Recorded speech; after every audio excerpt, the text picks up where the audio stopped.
আসবেন বলছিলেন, উনি আসবেন এটা নিশ্চিত থাকেন। আর যদি আসেনি তাহলে ওনার দায়িত্বে আসবেন না, বাংলাদেশের জনগণ এবং রাষ্ট্র দায়িত্ব নিয়ে আসবে এবং ফাঁসির কাস্টে ঝুলাবার জন্যই ওনাকে নিয়ে আসবে। আমাদের একজন বাংলাদেশের ফ্যাসিস্ট নেত্রী আছেন, বলেছিলেন উনি বাংলাদেশ থেকে কখনো এই দেশ ছেড়ে যাবেন না, কিন্তু আল্লাহর খাস মেহেরবানি উনি যান নাই। শুধু উনি বাইতুল মোকাররমের ইমাম সুদ্দান নিয়ে চলে গেছে। এই লাইনটা বলার জন্য এটা বলি নাই। এখন আবার প্রায় আমাকে বিভিন্ন ভাইয়েরাও যেমন জিজ্ঞেস করে, সাংবাদিক বৃন্দ ফোন করতেই আছেন, ব্যাপারটা যেন এরকম এটা আমাদের হাতের টিকিট। সাংবাদিক ভাইরা যখন জিজ্ঞেস করেন যে আপা কি আসলে আসবে মাসুদ ভাই, তা আমি বললাম যে ভাই টিকিট কি আমার হাতে? টিকিট উনি যাবার সময় আমাদের অনুমতি নেন নাই, আমার মনে হয় আসার সময় অনুমতি নেবেন না। তবে এইটুকু বলতে পারি, উনি যাবেন বলছিলেন, চলে গেছেন। সেদিন আমি আসতে আসতে একজন বলছেন যে ভাই আমাদের দেশে আবিষ্কার নাই, ইনোভেশন নাই, ক্রিয়েশন নাই, ক্রিয়েটিভিটি নাই। কে বলছে? আগে চাঁদা টাদা তোলার জন্য গুলি করা হতো। আমাদের দেশে বলা হয়েছিল দুর্নীতির টুটি চেপে ধরা হবে। এখন তো দেখছি যে ইনোভেশন হয়ে ক্রিয়েটিভিটি ডেভেলপ করে এখন অন্য কিছু চেপে ধরা হচ্ছে। তো ইনোভেশন নাই কে বলছে? ইনোভেশন তো আছে, ডেভেলপমেন্ট তো হয়েছে আমাদের। কে বলেছে হয় নাই? তো এই আপনি গ্লোবাল ইনোভেশন ইন্ডেক্সে আমরা 134তম, 122 থেকে আমরা 134তমতে ইনোভেশন সেক্টরে আমরা আগাইছি। এরপরে আরেকটা জিনিস আমি আপনাদের বলি, global innovation index human capital and research, আমি ছোট একটা পিএইচডি করেছি। তো পিএইচডি করার সময় আমার সম্মানিত সুপারভাইজার যিনি ছিলেন উনি বলছিলেন তুমি এটা দিয়ে কী করবা? আমি বললাম যে স্যার ছোটোখাটো কিছু একটা করে তো খেতে হবে। ছাত্রজীবন শেষ করলাম, একটা ইউনিভার্সিটিতে অফার দিল, আমি জয়েন করলাম। কিছুদিন যেতে না যেতেই ম্যানেজমেন্ট বোর্ডে আমাকে ডেকে বলল আপনি ছাত্র শিবির করতেন? আমি বললাম জি স্যার আমি ছাত্র শিবির করতাম, সাধারণ একজন কর্মী ছিলাম। বলছে ম্যানেজমেন্ট থেকে বলা হয়েছে আপনার পড়াশোনা একবারে খারাপ না, ক্লাসের শিক্ষার্থীরাও খুশি, কিন্তু দুর্ভাগ্যজনকভাবে আপনাকে সামনের কোর্সে আমরা ইনভলভ করতে পারতেছি না। আমি বললাম অনেক ধন্যবাদ, আপনি সাহস করে আমাকে এই কথাটা বলতে পারছেন এবং লিখিতভাবে দেওয়ার আগে মৌখিকভাবে সৌজন্যতা রক্ষা করে আপনার ডিপার্টমেন্ট আমাকে নিয়ে এসে এই সম্মানটুকু আমাকে দিয়েছেন, এটা আমি কোনোদিন ভুলে যাব না। উনি বললেন যে কি বললেন এটা আপনি? আমি বললাম যার আমার শিক্ষা এতটুকু আমাকে দিয়েছে।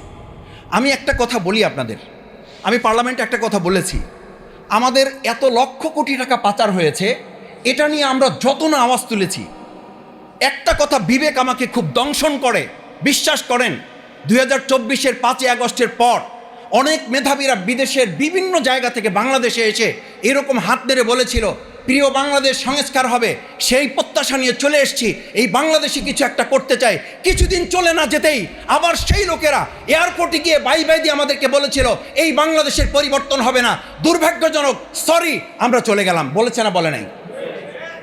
আপনি টাকা পাচার নিয়ে কোশ্চেন তুলেছেন, আমার বাংলাদেশের হাজার হাজার মেধাগুলো পাচার হয়ে গেছে, সেটা নিয়ে এই দেশের একজন রাজনীতিবিদ কথা তোলে না। আমি তো ছোট একজন মানুষ, কি করবেন মেধা দিয়ে? আপনি শিক্ষা সংস্কার করে কি করবেন? বিশ্ববিদ্যালয়ের ভাইস চ্যান্সেলর হবে সে যে কমিটির সদস্য আছে, বিশ্ববিদ্যালয় চালাবে, সভাপতি হবে সে, অধ্যাপক হবে সে, প্রমোশন হবে তার। আমরা বিশ্ববিদ্যালয়ে তখন ছাত্র, first class, first, second, third, fourth, সে টিচার হবে না। টিচার হবে কে? যার ছাত্র সংগঠনের পরিচয় আছে সে হবে বিশ্ববিদ্যালয়ের টিচার। আমার বিশ্ববিদ্যালয়, আমি যে বাংলায় যেখানে আমি ক্লাস করেছি, থার্ড ক্লাস পেয়েছে শুধুমাত্র দলীয় কোটায়।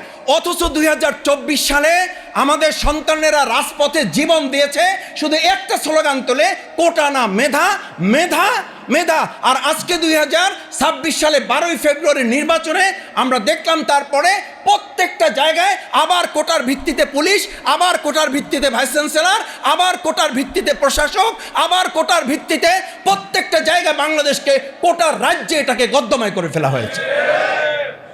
কি সংস্কার করবেন? কি সংস্কার প্রত্যাশা করেন? শেষ কথা বলি, শিক্ষক ছাত্রকে জিজ্ঞেস করেছে শিক্ষা কি? বলছে স্যার পরীক্ষার আগে যা মুখস্থ করি, এরপর পরীক্ষার পরে যাহা ভুলে যাই তাহার নাম শিক্ষা। বলছে এটার নাম শিক্ষা না, শিক্ষা হলো তাহা যাহা জানবা তাহা করবা না, যাহা করবা তাহা বলবা না। এটা বলছি কেন জানেন? ওই শিক্ষকের এই গল্পের এখনকার একটা সমীকরণ আছে। আমাদের শ্রদ্ধেয় প্রধান বক্তা ডক্টর মাহমুদুর রহমান একেবারে বলা যায় শুরু থেকে উনি আছেন।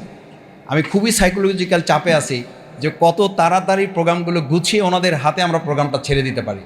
আমাদের প্রধান অতিথিও বলা যায় যে একদম শুরুতেই আমাদের মাঝে এসে উপস্থিত হয়েছেন।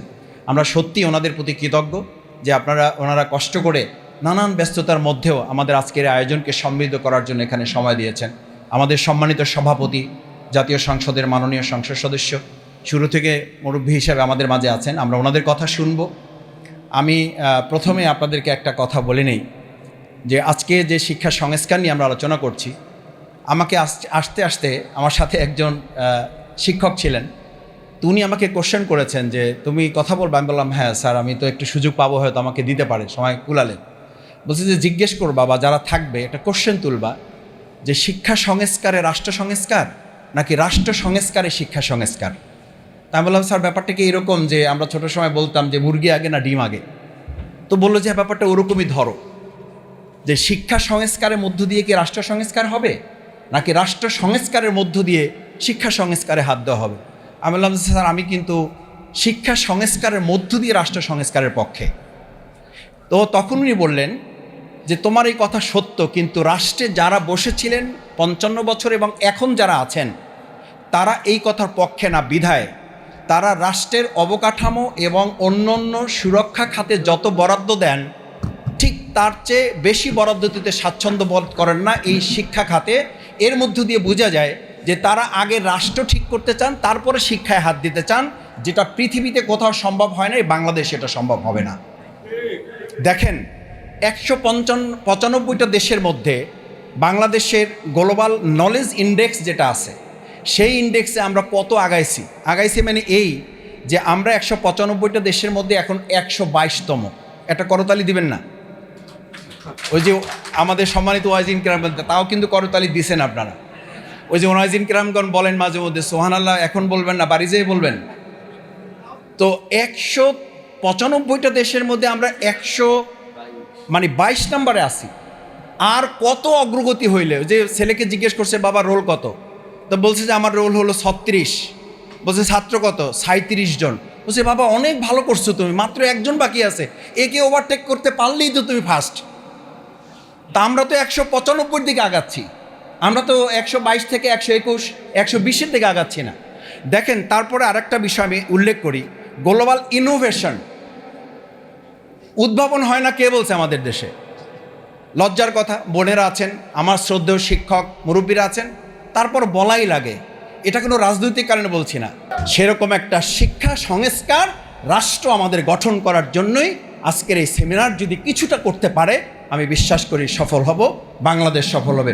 সবাইকে ধন্যবাদ। আসসালামু আলাইকুম রহমতুল্লাহ।